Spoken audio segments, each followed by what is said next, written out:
importante. Ya sabemos que esta parte gastrointestinal siempre la vemos día a día, ¿no? Entonces voy a darle la palabra a nuestro representante, Arturo.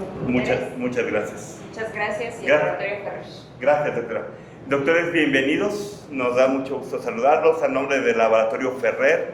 Itzel, mi compañera. Ya la conocen ustedes, que estuve por aquí el año pasado y prometimos regresar. Les quiero presentar nuevamente a la doctora Paloma Diego.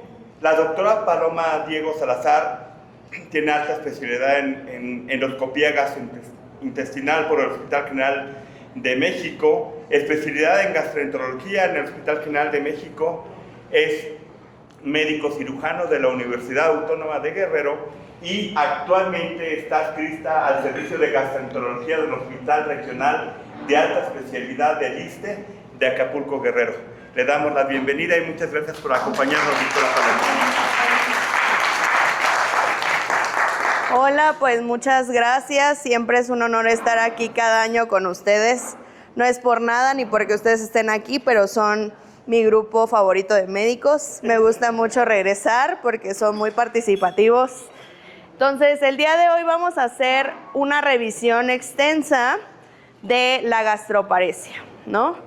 Yo sé bien que el concepto de gastroparesia muchas veces lo podemos escuchar en la radio, en revistas, en comerciales, y todo el mundo dice, gastroparesia es equivalente a que el estómago no se mueve. Y sí, es una parálisis total, pues obviamente del estómago. Pero no es lo mismo que haya un retraso en el vaciamiento gástrico de cierto porcentaje y no podemos decir que eso es gastroparesia hasta evidenciarlo por medio de una gamografía. ¿De acuerdo? Bien. Entonces, epidemiológicamente hablando, ustedes pueden revisar la literatura. Los países donde mayor registro de gastroparesia hay, pues obviamente nos va a ganar Estados Unidos y Canadá por mucho, aunque vamos ahí ya peleando nuestro segundo lugar. Igual hablando de gastroparesia asociada a diabetes mellitus. Recuerden que la diabetes ya se considera también una causa frecuente de gastroparesia. Si bien, no sé, ya lo vamos a ver ahorita que veamos las etiologías, antes se consideraba que la causa idiopática era la más frecuente, pero diabetes mellitus ya se ha ido equiparando y podríamos decir que ambas pueden ser una causa principal, ¿de acuerdo? Ya les había dicho, diabetes está pues prácticamente en un nivel muy alto a nivel mundial. Incluso en otros países de primer mundo ya se considera primera causa. En nuestro país no hay registros todavía, pero pues aunque sea la idiopática ya se considera en primer lugar y diabetes mellitus se sigue considerando el segundo lugar. Ya les mencionaba yo que la causa idiopática llega a ser un poco más frecuente que la que está asociada a diabetes mellitus, pero recuerden, todo esto es a base de estudios y ensayos clínicos y va a depender mucho de la zona, de la región, de cómo se diagnostica la gastroparesia y sobre todo, recuerden que en nuestro país también tenemos muchos pacientes que no están diagnosticados y que obviamente no acuden a atención médica y por eso pues no tenemos como el total de los registros, pero podríamos decir que incluso en nuestro país diabetes puede ser primera causa de gastroparesia, así como otras causas. ¿Qué otras causas o etiologías podrían estar asociadas a gastroparesia? La ingesta de fármacos, si bien ahorita con esta innovación del tramadol paracetamol, recuerden el tramadol es un opioide, entonces el uso indiscriminado de los opioides puede alterar el vaciamiento gástrico e incluso puede provocar gastroparesia o desencadenarla en pacientes quienes no tengan pues otro factor de riesgo, ¿sale? Igualmente pacientes hipertensos que estén tomando bloqueadores de canales de calcio como nifedipino, amlodipino, también puede haber como consecuencia un retraso en el vaciamiento gástrico. Igualmente, pacientes que estén tomando anticolinérgicos también. Ahorita vamos a ver, de acuerdo a la fisiopatología, por qué les estoy comentando esto. Igualmente, pacientes que se han sometido a algún procedimiento quirúrgico, ya sea bariátrico o gastrointestinal per se, esto puede ser desencadenante también de gastroparesia. Y pacientes que tienen enfermedades neurológicas degenerativas, ¿no? Llámese Parkinson, esclerosis múltiple, ¿no? O quienes han tenido un evento vascular cerebral que también tenga repercusión gastrointestinal, pues puede haber un desencadenamiento de gastroparesia. Y bueno, para que entendamos un poquito más a fondo qué es lo que sucede en la gastroparesia, pues tenemos que saber lo normal. ¿Qué es lo que sucede normalmente en el estómago y por qué decimos que hay un retraso en el vaciamiento? Normalmente, ¿qué pasa? Hay una relajación del fondo gástrico. Eso es lo primero que pasa cuando el alimento llega prácticamente a la boca, ¿no? Entonces, ya sea líquido o sea sólido. Entonces, ¿qué es lo que hace el estómago? Pues ustedes saben que el esófago, pues, híjole, es un tubo que sí se mueve, pero pues actúa más por gravedad que otra cosa. Entonces, prácticamente mientras el alimento toca la boca, sabe perfectamente el estómago que va a llegar. Entonces, ¿qué hace el estómago? Se relaja. La parte superior del estómago se va a relajar. ¿Y eso qué va a provocar? Que obviamente este estómago, por gravedad, se verticalice un poco y la comida baje, ¿no? O para facilitar la formación del quimo. ¿Sale? Entonces, en el cuerpo es donde prácticamente van a empezar estas contracciones, ¿no? Y entonces, al contraerse el estómago, posteriormente, ¿qué se va a activar? La última parte del estómago, que vendría siendo el antro. En el antro es donde va a haber estas contracciones que van a triturar prácticamente todo ese alimento para que el píloro, posteriormente, de manera coordinada, con las contracciones del antro, pueda permitir cierto paso del quimo hacia el duodeno, ¿sale? Y recordando que también el duodeno tiene muchísimas más funciones que pues van a ser de absorción y de secreción y demás, para igualmente absorber por ciertos nutrientes y reciclar ciertas sustancias, ¿sale? Pero esta es la parte que quiero que nos quede clara, que tiene que haber una contracción antral coordinada con las aperturas del píloro, ¿sale? Entonces, cualquier cosa mecánica que cause obstrucción del píloro, eso no es gastroparesia, ¿sale? Tiene que haber una ausencia de ese paso, ¿no? O no tiene que estar obstruido, por así decirlo, de ninguna manera, por ninguna cirugía, por ninguna estenosis péptica, nada. O sea, no tiene que haber nada en el píloro, ni en el antro, ni en el estómago para nosotros poder considerar el diagnóstico, ¿de acuerdo? ¿Hasta aquí alguna duda? No. Sustancias que se secretan o que son importantes, enzimas o transmisores que son importantes para este movimiento del estómago y del intestino, pues ustedes ya saben, la acetilcolina, ¿no? Acetilcolina tiene que ver con todo. Entonces, acetilcolina va a ser nuestro principal defensor o promotor de excitación. Entonces, va a ser quien prácticamente va a mover pues todos los hilos para que se desencadene pues todo este movimiento, ¿sale? Y pues obviamente eso no puede suceder sin interacción de nuestro nervio vago, que ya saben que tiene como muchísimas funciones, tanto sensitivas como motoras.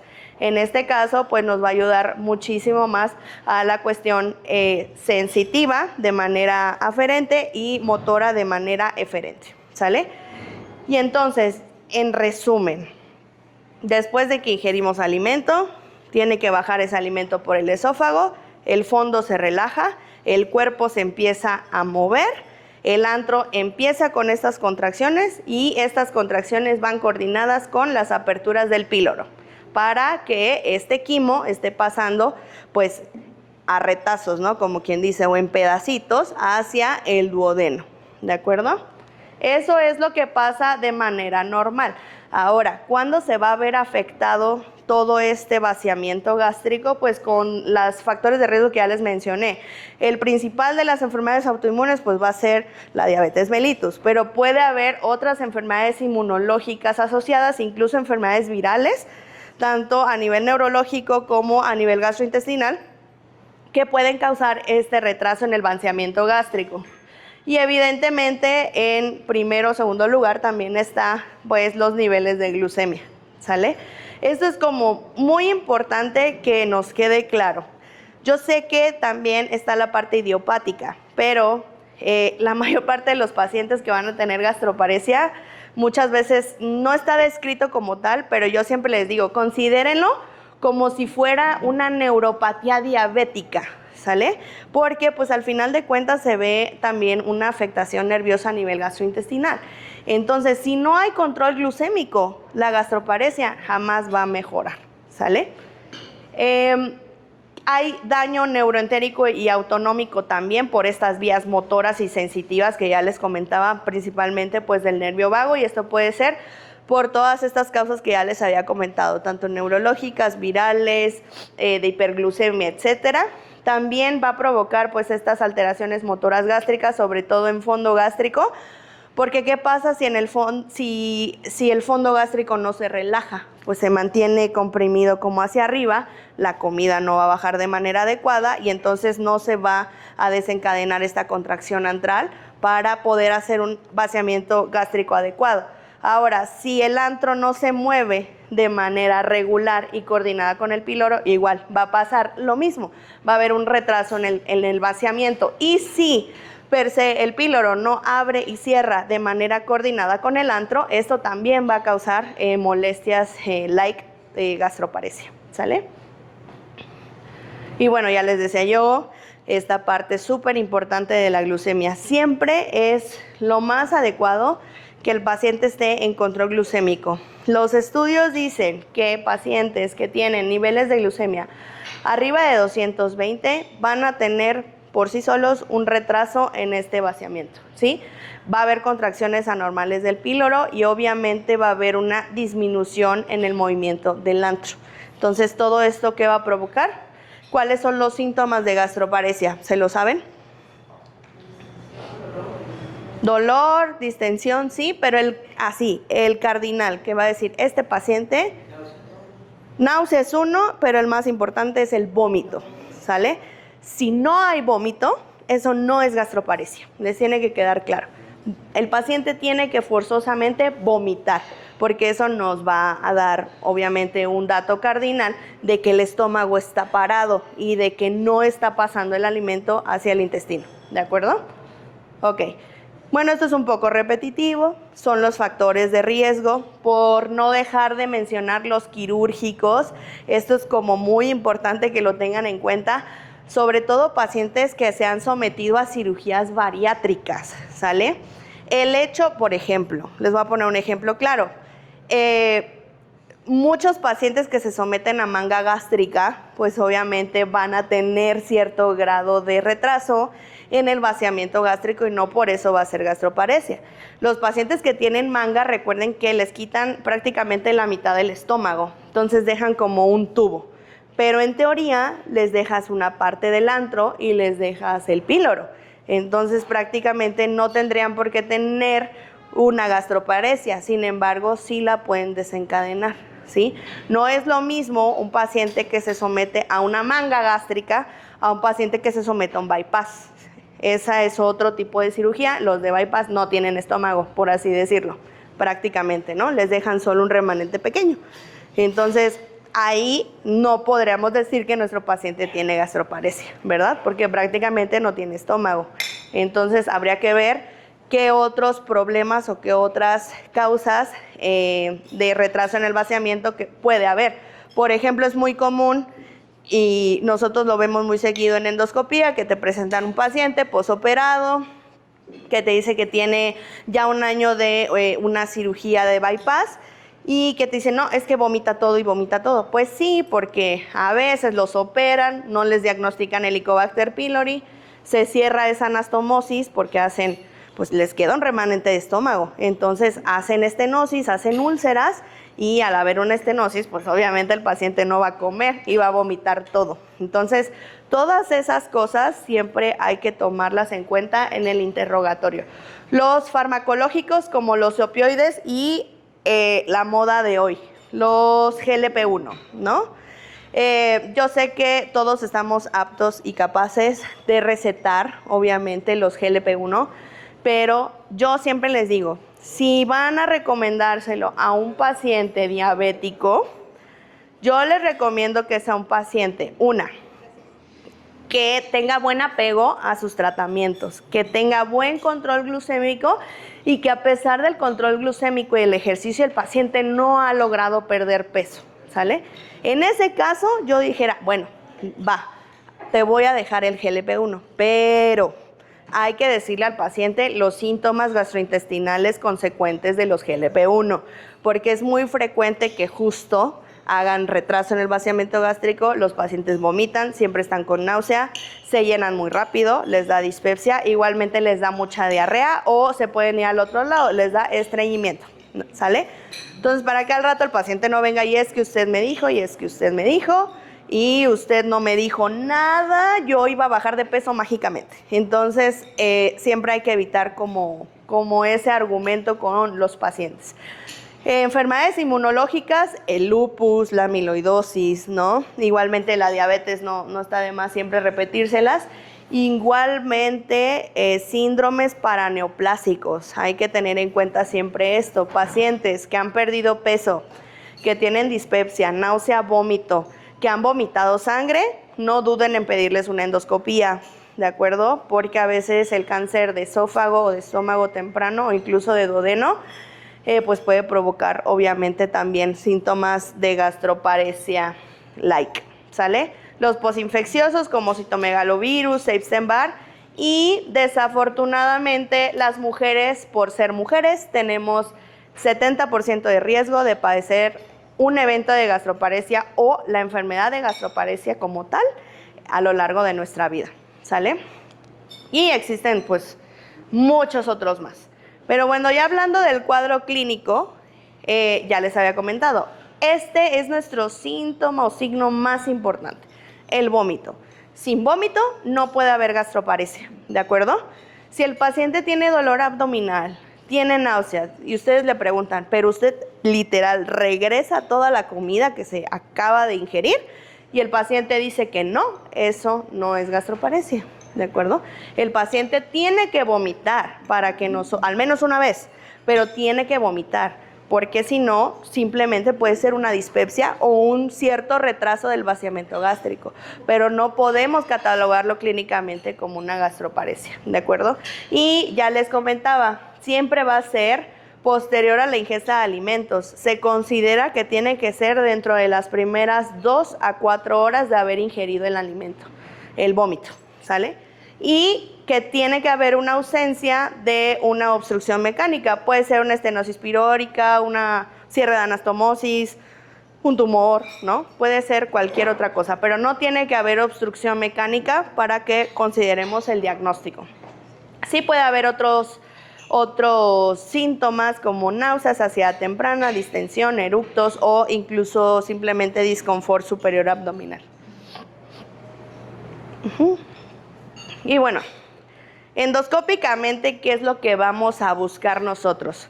Es muy común que nosotros le digamos a los pacientes, haga 6 horas de ayuno para sólidos y 4 horas de ayuno de líquidos para poderle hacer la endoscopía. Pero siempre hay que tomar en cuenta si el paciente es diabético o si el paciente ya ha tenido síntomas como vómito y demás y le vamos a mandar a hacer la endoscopía. No les recomendamos que hagan solo 6 horas de ayuno, les recomendamos que hagan hasta 12 horas de ayuno, incluso hasta 24. ¿Por qué? Porque nos llegamos a encontrar justamente alimento o residuo de alimento en estos pacientes. ¿Y dónde creen, en qué zona del estómago creen que estamos aquí? En el fondo, ¿sale? Este es el tubo, este es nuestro tubo endoscópico. Nosotros hacemos una maniobra que se llama retroflexión. Entonces vemos de esa manera el fondo gástrico, que es esto. Y miren dónde está la comida, en el fondo. ¿Por qué? Porque el fondo no se relajó. Y entonces muy probablemente estamos ante una gastroparesia. Ahora, ¿por qué me atrevo a decir esto? Porque aquí, ¿esto qué es? Intestino delgado, ¿de acuerdo? Entonces, como es la segunda porción del intestino delgado, quiere decir, si ustedes ven en una endoscopía una foto así, el endoscopista pudo pasar sin problema a la segunda porción del duodeno o a la primera porción. Quiere decir entonces que no tengo obstrucción mecánica, ¿de acuerdo? Entonces, siempre que a ustedes les lleguen los reportes endoscópicos de pacientes que ustedes les dan seguimiento, hay que leer la descripción y hay que ver qué dice el endoscopista. Ah, me costó trabajo pasar, no me costó trabajo pasar, o si no lo menciona, quiere decir que pues prácticamente pasó sin ningún problema, ¿de acuerdo? Entonces, al haber ausencia de obstrucción mecánica, pues quiere decir que pues probablemente estemos ante una gastroparesia, e incluso si nosotros llegamos a encontrar esto, podemos iniciar sin ningún problema procinéticos para ayudar a los pacientes a que mejoren este vaciamiento gástrico, ¿de acuerdo? Bueno, ya les decía yo, tiene que haber forzosamente síntomas compatibles con gastroparesia. Entonces, ¿cuál dijimos que era el dato cardinal de gastroparesia? Vómito, ¿de acuerdo? Entonces, ausencia de obstrucción mecánica, y esto cómo lo podemos ver por endoscopía, ¿sale? Entonces, al yo tener la evidencia de que mi paciente, disconfort, náusea, eructo, tiene vómito, ya le hice una endoscopía, en la endoscopía no se ve nada, el endoscopista dice que pasó perfectamente a segunda porción duodenal, entonces muy probablemente estoy ante un retraso del vaciamiento gástrico. ¿Cómo voy a confirmar yo mi diagnóstico de gastroparesia? Hay 2 estudios descritos, pero el gold estándar es una gammagrafía de vaciamiento gástrico. También existen las pruebas indirectas con espirulina C13, pero no se considera gold estándar.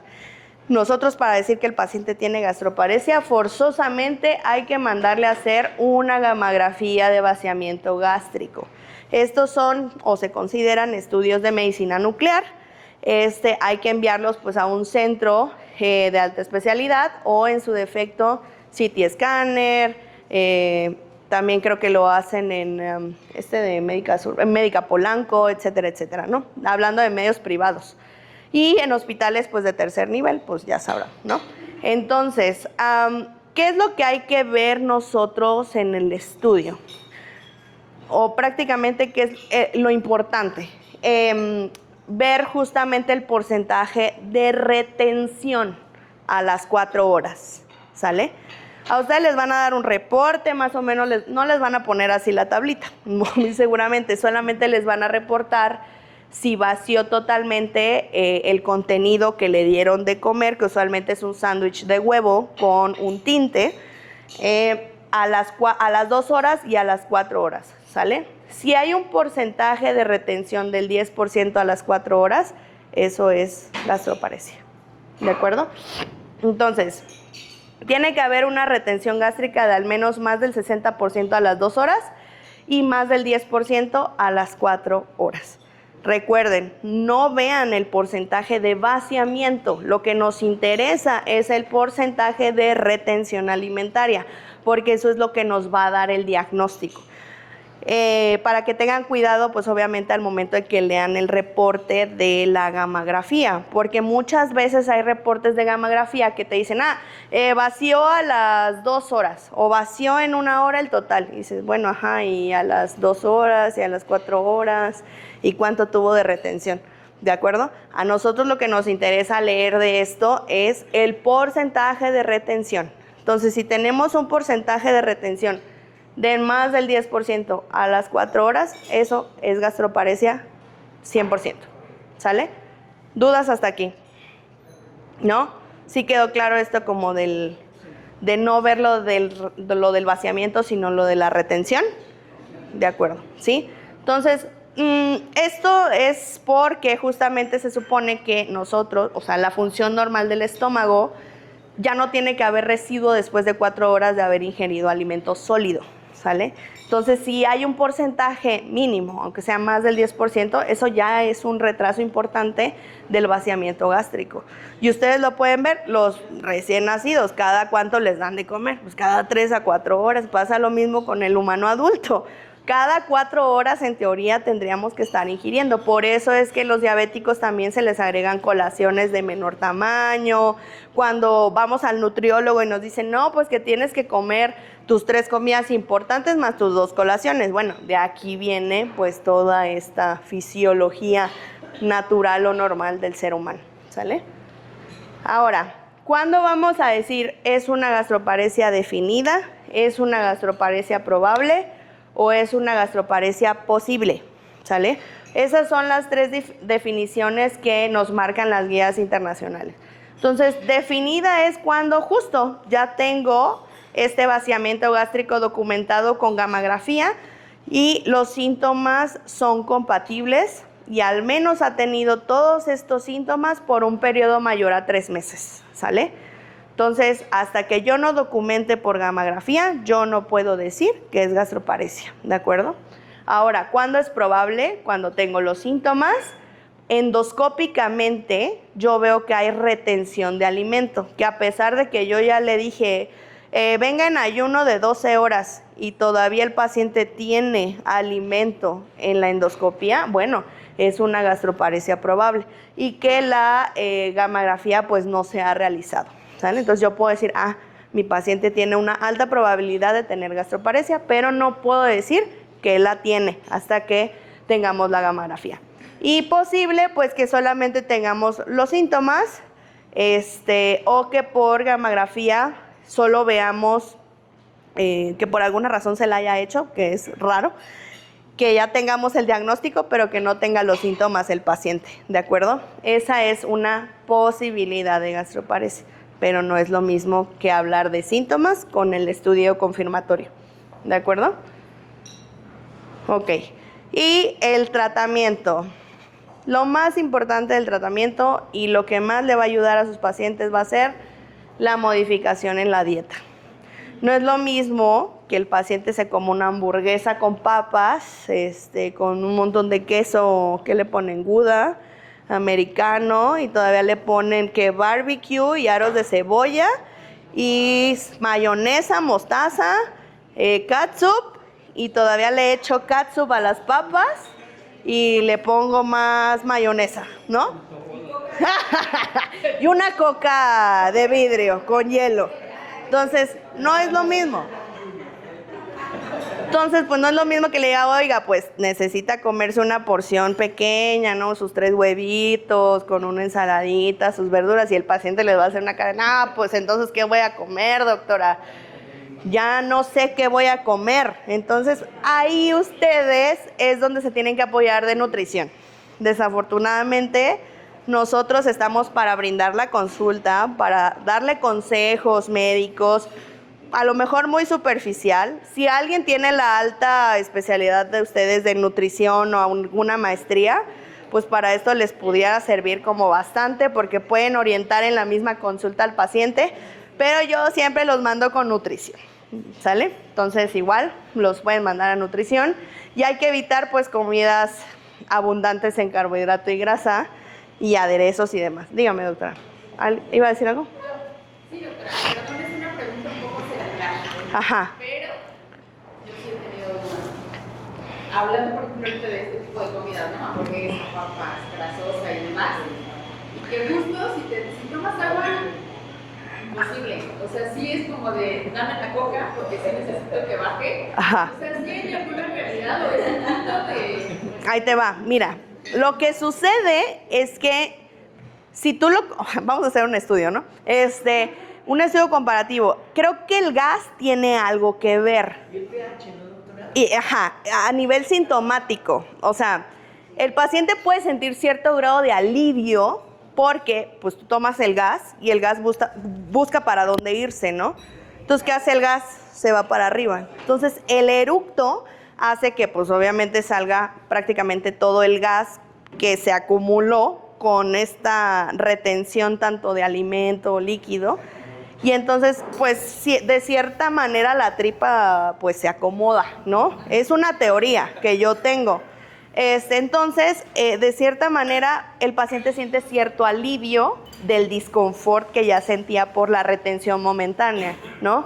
Obviamente no es lo mismo que tome agua, porque el agua no tiene gas y el agua no le va a provocar eructo. Suena como, no sé, si nos ponemos como a analizar justamente todo lo que acabamos de ver de fisiología, sintomáticamente hablando le va a ayudar, pero pues imagínate si es diabético, o sea, entonces le vamos a empeorar pues como que el problema. Yo creo que a lo mejor si el agua gasificada le ayuda de manera temporal, El agua me no estaría mal. Agua mineral, exactamente. Y el trago de tequila que dicen que para... O sea, también... No traigo esos estudios. No, el alcohol es malo. Yo sé. Bueno, vinito tinto, doctora, total. A ver, el vino tinto sí tiene evidencia para efecto cardiovascular, pero solo para efecto cardiovascular, ¿de acuerdo? Es muy reflujogénico y causa mucha paresia. Sí, según el tipo de vino y la uva, pero pues igual lo podemos someter a algún ese. Miren, me están dando ideas para tesis. Es bueno venir con ustedes. Bueno, ¿alguien más tiene alguna duda? ¿No? Perfecto. Ok, bien. Ahora, ¿qué más le voy a dar a este paciente? Ya me vino con molestias, ya le diagnostiqué, tiene gastroparesia. Chale, ¿y ahora qué hago? No pensé llegar tan lejos. Ahora, ¿qué procinético le voy a dejar? ¿Sale? Hay que ver al paciente, ver obviamente si va a tener apego al tratamiento y ver las dosis que le vamos a dejar y ver los efectos secundarios de todos los procinéticos, ¿de acuerdo? Ahora, vamos a hablar de lo nutricional, ya les dije, ¿no? Envíenlos al nutriólogo. Neta, no se compliquen. Que el nutriólogo en 1 hora de consulta le explique cómo tiene que comer, en cuántos quintos tiene que comer, cuántas porciones tiene que comer, el tamaño de sus porciones, porque todo eso es como súper importante para el paciente. Si no, la verdad, ustedes les van a estar, mire, dando procinéticos y ciclos de procinéticos y el paciente, si no tiene control glucémico, no baja de peso, no hace ejercicio, no mejora la dieta, jamás va a mejorar y va a estar, miren, vomite y vomite y vomite. Entonces, yo siempre les digo, de preferencia hay que darles consejos en cuanto a la composición de los alimentos, la consistencia, el volumen. Y esto es muy importante, la posición en la que tienen que comer. Suena tonto, pero incluso para defecar y comer hay que tener una posición adecuada. Si no, nuestro sistema gastrointestinal puede verse afectado, ¿de acuerdo? Entonces, siempre decirle a los pacientes que consuman alimentos en sedestación, espalda recta, obviamente cuello recto y de manera pues continua y despacio, recordándoles que tienen que masticar bien la comida, que no se tienen que atragantar, que cada vez que sientan como que se atora la comida, dar un trago de líquido, que no sea coca, ni vino tinto, ni tequila. Y pues nada más. Y esta es una tabla que no sé por qué se ve, ¿sí se ve bien? Se ve como, a ver ahí, como borrosita. Está en inglés pues, pero de ciertos alimentos, ¿no? Ejemplos de comidas que tienen que evitar los pacientes, frito, ¿no? O fatty. Todo lo frito en gastroparesia, bye. O sea, no les va a ayudar en lo absoluto. ¿De acuerdo? Ahora, también los granos que están cubiertos como de cosa, ¿no? Como chocolate, caramelo, ya ven luego en el Costco, no es por nada, pero hay unas nueces de la India cubiertas de caramelo que están buenísimas. Es un paquete blanco con una etiqueta azul, ese. Están buenísimas, pero eso va a causar muchísimo. No, doctora, yo como nueces de la India, pero sí, pero no las que están cubiertas de 1000 cosas, ¿no? La cantidad, ¿no? Exactamente, recuerden siempre las semillas, que sea más o menos aproximadamente un puño, ¿no? Al día, un puño al día. Pueden ser cacahuates y todo, ¿no? Al rato el paciente dice, no, sí me como una bolsa de cacahuates, sí, pero no de los japoneses, o sea, cómete los normales, los japoneses vienen envueltos de harina. Entonces, esos no, ¿de acuerdo? Entonces, también evitar como todas las frutas y vegetales que sean como muy cítricos o muy pesados, por así decirlo, como las naranjas, ¿no? Los frutos rojos, las lechugas, todo lo que sea fermentable, eso le puede causar como mucha distensión y disconfort al paciente. Entonces, por eso les digo que sí nos tenemos que asesorar mucho de nutrición clínica, ¿de acuerdo? Y también prohíbe la tortilla de maíz, ¿no? Sí, la tortilla de maíz, bueno, esa ya no tengo que decir. La tortilla de maíz y de harina en general, los carbohidratos, el pan, todo en exceso siempre va a causar como molestias. Muchos pacientes dicen, no, yo como normal. ¿Y qué es comer normal para usted? No, pues me como 6 tortillas. 6, 10 tortillas. Y es diabético, sí. Ah, sí, sí. ¿Y entonces qué voy a comer si no como 6 tortillas? Entonces, ahí es de donde tenemos que aprovechar. Y luego de zonas que supongo que a veces no, donde no hay tortillerías, ¿no? Que las señoras, pues, tortilla a mano, y todavía dicen, no, me como 8 de esas, imagínense, ¿no? Esa es comida muy pesada. Es muy rica, pero es muy pesada. No deberíamos de comerla todos los días, ¿de acuerdo? Ahora, dentro del manejo ya hablamos de la dieta, ¿no? ¿Qué sigue? Aparte, dieta, procinéticos. Pues elegir el procinético, porque esa es la parte fundamental de nosotros, ¿no? A quién sí le vamos a dar uno, a quién no le vamos a dar el otro. El paciente realmente tiene apego, no tiene apego.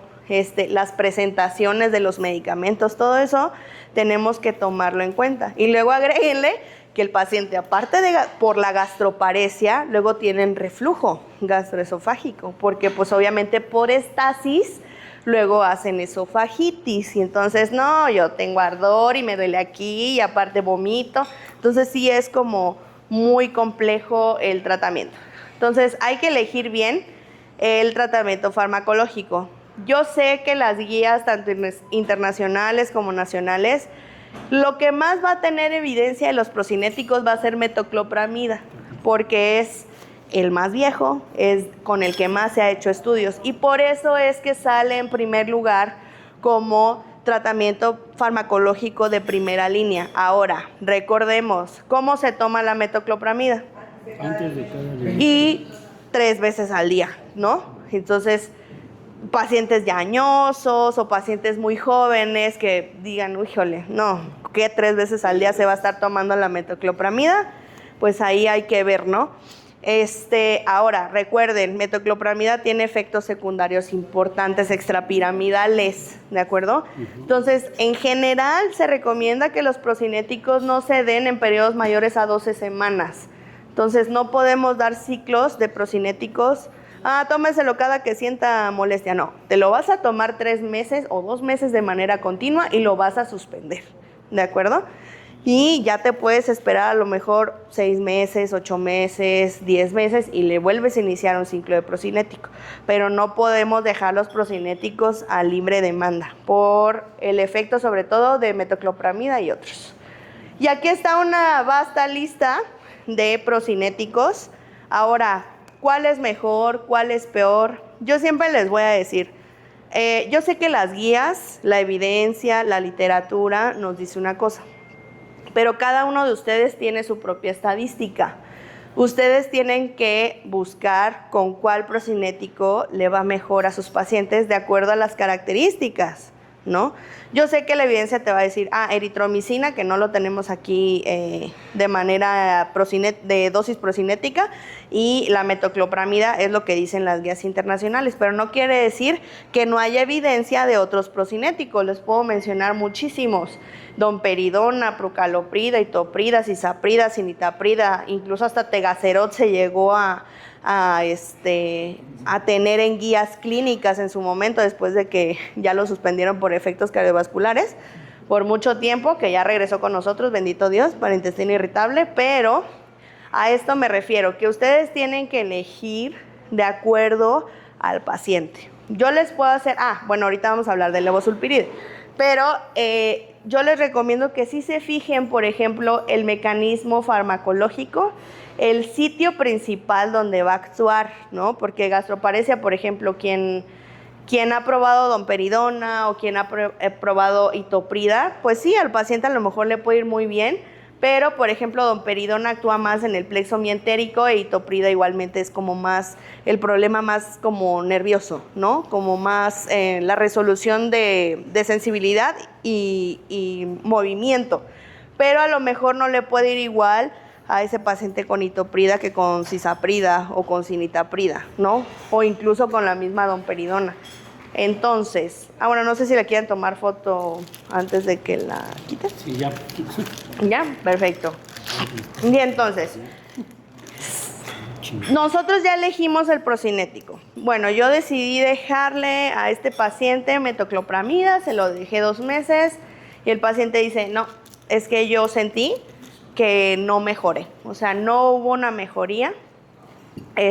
Ya le dejaste igual incluso ondansetron como antiemético, ¿no? Ah, bueno, le dejé metoclopramida y le dejé el ondansetron para que ya no vomite. Y a pesar de eso, pues no, el paciente no mejora. Hay que buscar otra cosa, ¿sale? Usualmente los pacientes que tienen buen control, que hacen caso a las medidas higiénico-dietéticas y que se toman el procinético de manera adecuada, sí mejoran, ¿sale? Pero sí les voy a ser 100% honesta, en pacientes diabéticos es muy difícil llegar al control de síntomas en gastroparesia porque muchas veces no tienen un control glucémico adecuado. Entonces vuelvo a repetir, el paciente diabético si no tiene control de glucemia no va a mejorar ni porque yo le dé la panacea, ¿de acuerdo? Entonces siempre es muy importante decirle al paciente control de peso, control glucémico, actividad física, buena ingesta de agua, alimentación adecuada y su procinético. ¿De acuerdo? Ok, bien. Y vamos a dejar aquí, vamos a empezar a hablar de la estrella de esta noche, de esta mañana, Invitado especial. que es levosulpiride, ¿sí? Levosulpiride está 100% comprobado que es un buen procinético, es un antagonista de los receptores de dopamina 2, también es agonista de los 5-HT4, agonista de los 5-HT3 y antagonista también de los receptores de dopamina 2. Y aquí no agregué el otro, pero también es agonista de la motilina, es un quinto mecanismo de acción que se ha comprobado que tiene levosulpiride, ¿de acuerdo? Entonces, ¿de qué me sirve a mí saber? Pues que levosulpiride tiene todos estos mecanismos de acción, porque pues me va a aumentar la motilidad gástrica y va a disminuir el tiempo de vaciamiento. Igualmente también va a quitarle la náusea al paciente, puede quitarle en cierta parte el vómito, y de cierta forma, al ser agonista de la motilina, pues obviamente va a aumentar este movimiento gastrointestinal para ayudar a la salida del quimo hacia el intestino y disminuir pues obviamente los síntomas, ¿sale? Ahora hay dos estudios que les quiero presentar. Este fue hecho aquí en México por el doctor Valdovinos. Aquí se comparó levosulpirida con cinitaprida en el control de síntomas, calidad de vida e incluso vaciamiento gástrico, específicamente en pacientes que tuvieron diabetes, ¿sale? Y fue un estudio doble ciego que se dio un seguimiento a 6 meses, donde ustedes pueden ver levosulpirida es nuestra barra de color roja, en la cual, pues sí, tuvo una menor puntuación en cuanto a persistencia de los síntomas, ¿de acuerdo? Y igualmente a el seguimiento a 6 meses. Entonces, quiere decir que el levosulpiride puede funcionar para los pacientes que son muy sintomáticos, incluso en pacientes diabéticos, ¿sale? Aquí el sesgo del estudio fue prácticamente los niveles de glucemia. Pero recuerden, yo siempre les he dicho, los pacientes que están en buen control glucémico difícilmente van a tener efectos de gastroparesia, ¿sale?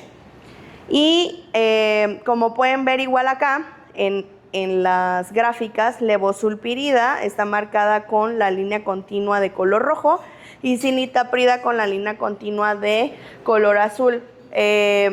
Prácticamente fue mejor levosulpirida para ayudar al vaciamiento gástrico en este paciente, incluso en ambos grupos, tanto en el grupo inicial como en el grupo que se dio seguimiento a los 6 meses. Entonces, si alivia los síntomas y ayuda al vaciamiento gástrico, pues estamos hablando de un procinético pues prácticamente completo, ¿no? Ahora, en este otro estudio se valoró igualmente la eficacia de levosulpiride versus cinitaprida. Este fue otro estudio, fue aleatorizado. Aquí se hizo igualmente con pacientes con diabetes, pero si se fijan fue una mezcla de pacientes de mayor edad, desde los 18 hasta los 65 años, y se dividió en 3 grupos, donde a unos solamente les dieron levosulpiride, a otros solo les dieron cinitaprida y el otro fue un grupo control, donde solamente hubo control glucémico y dieta. Y si pueden ver, levosulpiride la verdad sí fue significativamente más eficaz que cinitaprida para mejorar los síntomas, como náusea, vómito y la saciedad temprana. ¿De acuerdo? Sí. Y justo aquí pueden ver los resultados. Fue estadísticamente significativo para náusea, para saciedad precoz, igualmente para llenura temprana y para el bloating. ¿De acuerdo? Entonces, sintomáticamente hablando, pues les ayuda bastante. Ahora, ¿a quién no podemos darle levosulpiride o en quién estaría contraindicado dar este procinético? Pacientes que estén en abordaje o sospecha o diagnóstico de feocromocitoma, pacientes que tengan episodios de epilepsia, cáncer de mama, obstrucción intestinal, sangrado, perforación y en pacientes embarazadas o que estén lactando. ¿De acuerdo? Y bueno, puede haber somnolencia y sedación, son los efectos adversos más frecuentes en estos pacientes asociados a levosulpiride. Después de que se administra de manera prolongada la levosulpirida, puede haber efectos como en mujeres amenorrea, ginecomastia, galactorrea o incluso alteración del líbido. No está relacionado con cardiotoxicidad, pero sí, por ejemplo, otros procinéticos como metoclopramida, domperidona, esos sí tienen alta toxicidad cardiovascular, a diferencia de levosulpiride. Y a diferencia de metoclopramida, pues no va a tener cruce de la barrera hematoencefálica, entonces no va a haber síntomas extrapiramidales. Y en comparación con otros antieméticos, pues no tiene un metabolismo como tal hepático, entonces no va a tener interacción con los fármacos que están metabolizados en el citocromo P450. ¿De acuerdo? Y bueno, hasta aquí acabé el tema de gastroparesia. ¿Alguna duda? No, nada, todo muy claro. Voy a hacer examen. No es cierto. ¿Esta levosulpirida es prima de la que viene con el Paxlovid, alprazolam, sulpirida? ¿O es otra? Sulpiride es otra molécula, ¿eh? No es lo mismo que levosulpiride. ¿De acuerdo? ¿Sabe por qué? Porque los pacientes que tienen trastorno de ansiedad y depresión cruzan por síndrome de intestino irritable. De acuerdo. Y resulta que cuando le das este medicamento, como los receptores son 5HT, Sí. igual a nivel dopaminérgico, Sí. en el intestino, a nivel del intestino, no, es una cosa maravillosa. Entonces, yo siempre lo he dicho, trastorno de ansiedad no viene solo, ¿no? Lo hemos visto, viene con el síndrome de intestino irritable, todo me cae mal, no puedo comer nada, etcétera, porque esta persona que está apresiva, no duerme, etcétera. ¿Ustedes se apresivan? No, yo no, ¿cómo que no? ¿Qué le pasa, doctor? Ajá, entonces cambian radicalmente y entonces ahorita como que dicen, ok, sulpirida, pues viene con esto, los receptores 5HT y entonces ahí funciona bien. Bueno, ibas a decir tú algo. Yo les iba a decir, bueno, no, o sea, entiendo que en el contexto de la sobreposición de intestino irritable, incluso con dispepsia funcional, les puede ir muy bien, o sea, con sulpirida, porque sí está descrito en los overlaps, ¿no? Que es la superposición de estos síndromes. Pero incluso levosulpiride en pacientes con dispepsia funcional y que tienen trastorno de ansiedad y depresión también les va muy bien, ¿de acuerdo? Ahora, si tienen asociado síndrome de intestino irritable, sí se podría dar, o sea, pero tendrías que agregar, pues obviamente, el tratamiento del síntoma mayor predominante de intestino irritable, en este caso es el dolor, entonces tendrás que asociarlo con algún antiespasmódico, ¿de acuerdo? Pero sí, la verdad es que también les ha ido muy bien a los pacientes que son funcionales y que tienen trastornos sobre todo de gastrointestinales superiores. ¿Iba a decir algo? Sí, ajá. gracias. Doctores, y hablando desde la química, solamente ese punto, la gran diferencia entre sulpirida y levosulpirida, y sobre todo que le confiere la gran seguridad a levosulpirida, se llama isomería espacial. Y cuando ustedes ponen una molécula frente a un espejo, se ve a la derecha o a la izquierda la isomería, los grupos funcionales principales. Levo quiere decir que está a la izquierda. A la izquierda. Entonces, si la sulpirida tiene los grupos funcionales a la derecha, levosulfuridad los tiene a la izquierda y eso marca una gran diferencia, en este caso, sobre todo en cuanto a la seguridad. Nada más una acotación de químico. Está bien. Gracias. Los expertos.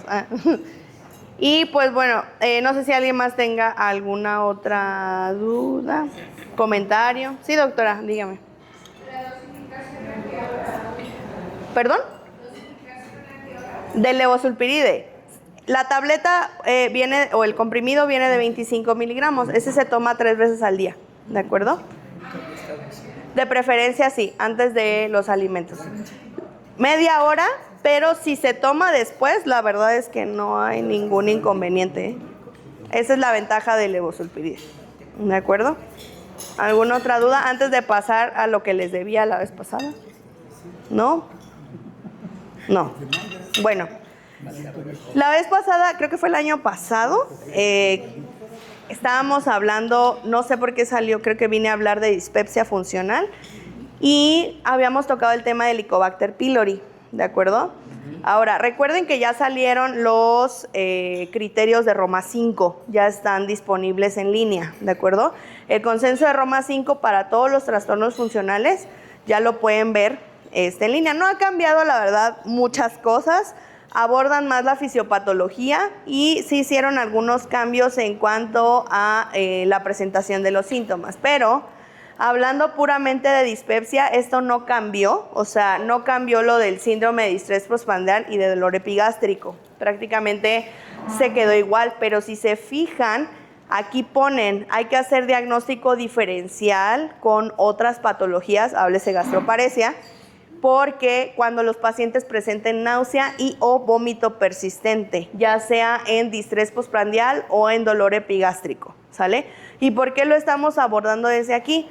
Porque pues prácticamente el paciente va a llegar con estas molestias, el paciente va a tener dolor o ardor en la boca del estómago o epigastrio, va a sentir como una sensación de globo o de llenura temprana, o de distrés o de molestia, como que dicen que sienten que se llenan mucho de aire y no lo pueden sacar, ¿no? O igualmente tardan mucho tiempo llenos, ¿no? Que pasan más de 4 horas justamente y siguen sintiendo la misma llenura y no les vuelve a dar hambre. Entonces, todos estos pacientes van a llegar así de primera instancia a su consulta, pero nosotros, ¿qué es lo que vamos a hacer? E incluso Roma 5 lo menciona. Lo primero que hay que hacer cuando un paciente llega con síntomas de dispepsia y no hay datos de alarma, hay que hacer un test para Helicobacter pylori. Y de hecho, el consenso de Kioto lo dice. Cada paciente que te llega con un trastorno de dispepsia, hay que hacerle una prueba para Helicobacter pylori. ¿Qué pruebas son gold standard o disponibles? La prueba de urea en aliento, ¿sale? Prueba de urea en aliento, al rato que no salga el paciente con que sí, me hicieron una de sangre, esa no nos sirve, aunque sea IgM, IgG o lo que sea. Las pruebas serológicas en Helicobacter no nos funcionan, ¿de acuerdo? Tiene que ser prueba de urea en aliento para Helicobacter o prueba de antígeno en heces para Helicobacter pylori, si no, no nos sirve de nada. ¿De acuerdo? O en su defecto, si les mandaron a hacer endoscopía a estos pacientes y le tomaron biopsia y en la biopsia se evidencia Helicobacter pylori, ese es el gold estándar prácticamente de todo, ¿sale? Pero la prueba de urea y de antígeno se consideran equivalentes al gold, que viene siendo la biopsia, ¿sale? Si está positivo, pues obviamente hay que darle el tratamiento de erradicación para Helicobacter pylori, ¿sale? Ahora, si el paciente tiene esta misma dispepsia, ya sea dolor, distrés, postprandial, saciedad temprana, lo que sea, pero agregado a eso el paciente les ha dicho que ha evacuado melena o que ha vomitado sangre o que ha perdido más de 10 kilos de manera rápida en 4 a 8 semanas, hay que mandarles a hacer endoscopía de manera temprana porque eso puede ser un cáncer, ¿de acuerdo? Ok.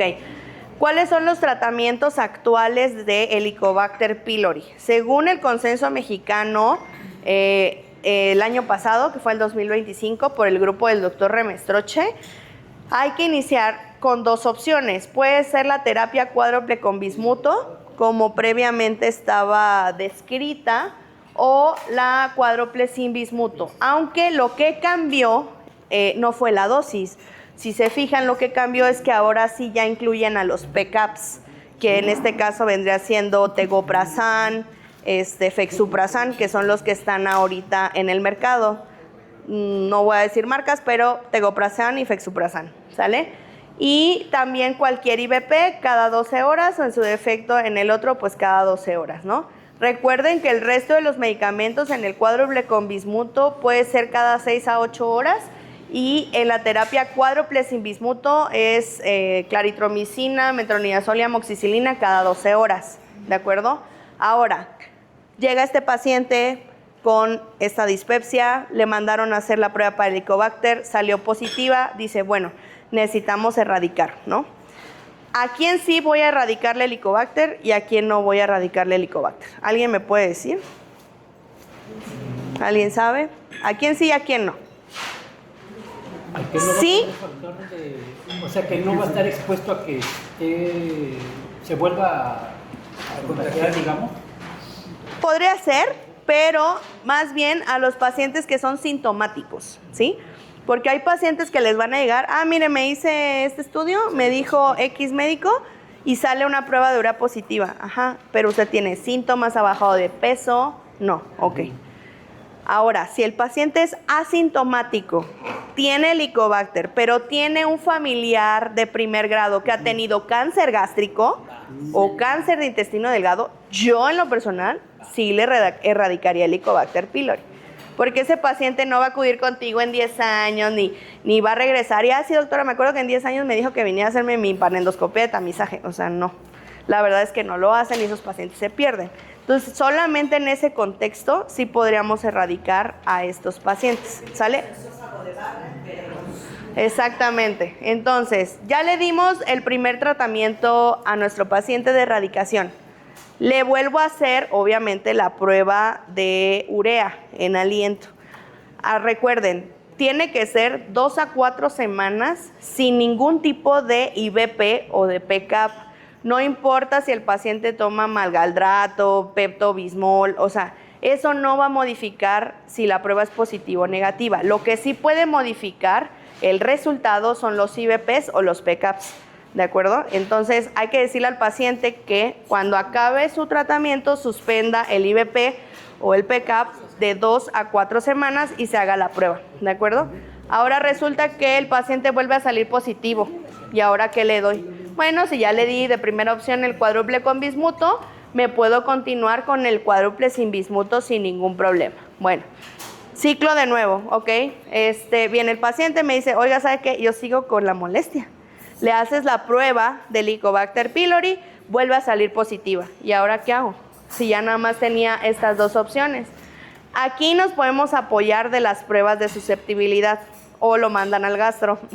Entonces, aquí sí hay que hacer pruebas de cultivo. Hay que hacerle una endoscopia al paciente, hay que tomarle biopsia, hay que meterlo al medio y hay que enviarlo a estudiar. Esas pruebas de susceptibilidad, para que sepan, las hacen en el Hospital Español en Ciudad de México, en el laboratorio, ¿sale?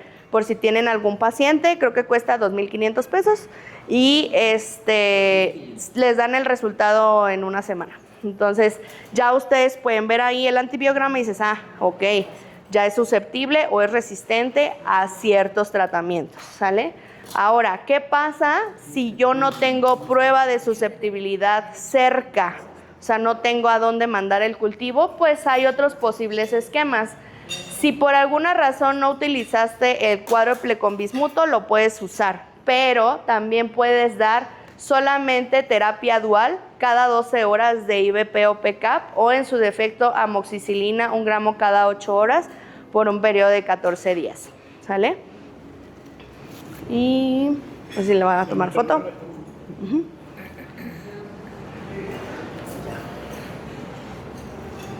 ¿De acuerdo?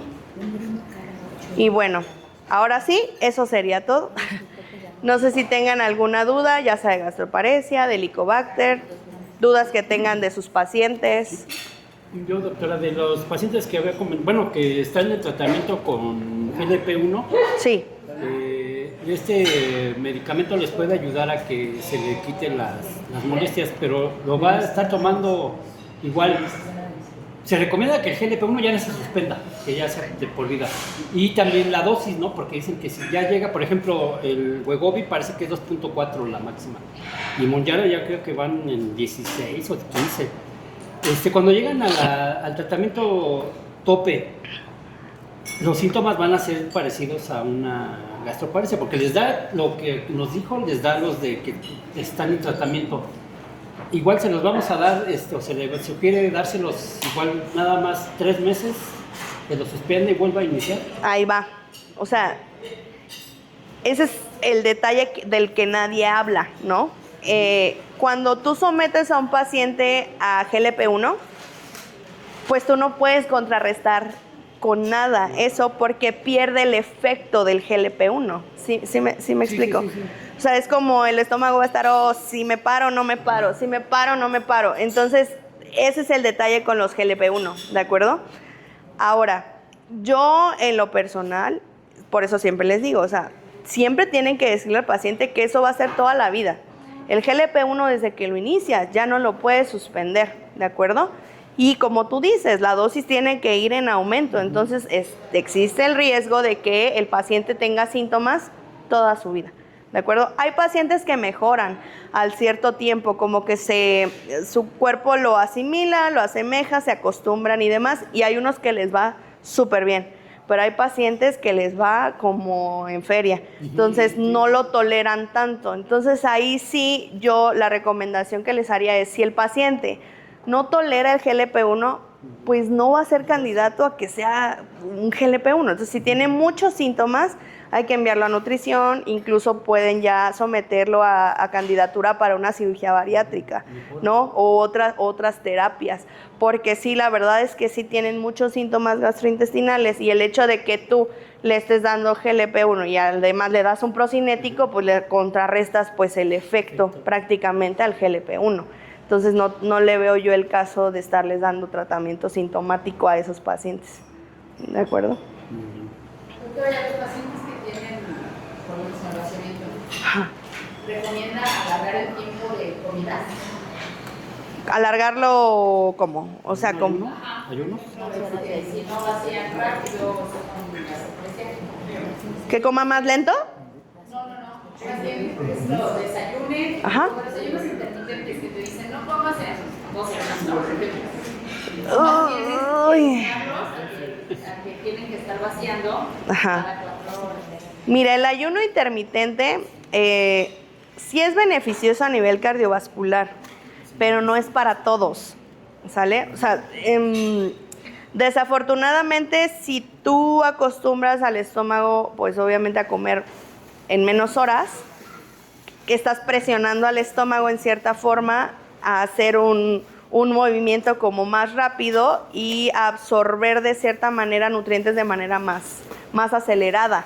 Entonces siento que en pacientes que ya han presentado previamente síntomas como de dispepsia o gastroparesia, no lo recomiendo, ¿no? Más bien sí sería beneficioso para ellos comer en menos cantidad y en más tiempo, o sea, como más fraccionado y en más momentos, ¿no? A lo mejor 6, 7 comidas al día, o sea, incluidas sus porciones normales más sus colaciones. O sea, eso es lo que yo he visto que les va muchísimo mejor.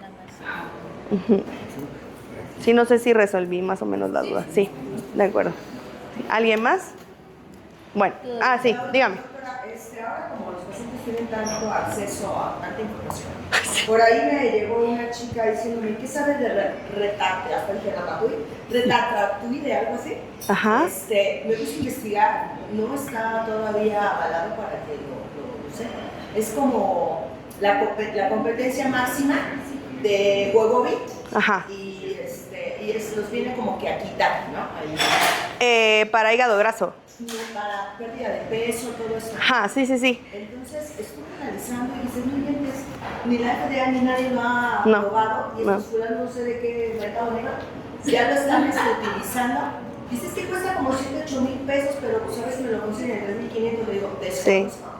no Una sé molécula más nueva. de ese me lo tratan, Sí. pero ya se lo están aplicando. Sí, digo, desafortunadamente no está aprobado todavía por la FDA, siguen ensayos clínicos y estudios, y la evidencia más avanzada de ese medicamento es para hígado graso. O sea, no sé, y sí lo están recomendando para pérdida de peso. Entonces, digo, tengan mucho cuidado siempre cuando vayan a prescribir algún medicamento. Yo siempre les digo, métanse al chat GPT o al Google y pregúntenle, ¿está aprobado por la FDA? Sí o no. No, órale, no le voy a dar nada de eso, porque pues eso puede traer repercusiones legales. Recuerden que estamos en una época donde tenemos que aplicar la medicina defensiva.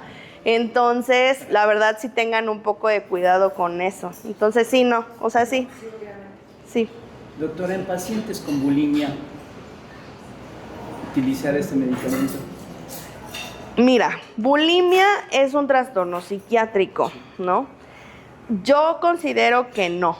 ¿Por qué? Porque es un trastorno de fondo que no tiene que ver, es más de conducta, ¿sí? O sea, la bulimia es más un trastorno de conducta que gastrointestinal, ¿de acuerdo? Entonces, realmente, de manera sintomática no les va a ayudar, porque a final de cuentas ellos son quienes se provocan, tienen esa conducta de provocarse el vómito. Entonces, realmente no considero que podamos tener un beneficio, pero incluso, ya sabes, como todo en la medicina, seguramente hay alguien que igual tiene tu idea y a lo mejor lo van a aplicar, y ya veremos si en algún momento en algún otro trastorno psiquiátrico pues puede ser funcional, ¿no? Gracias. Sí. Padrísimo, doctora. Gracias. Bueno, gracias a todos. Y yo, Salir de nombre.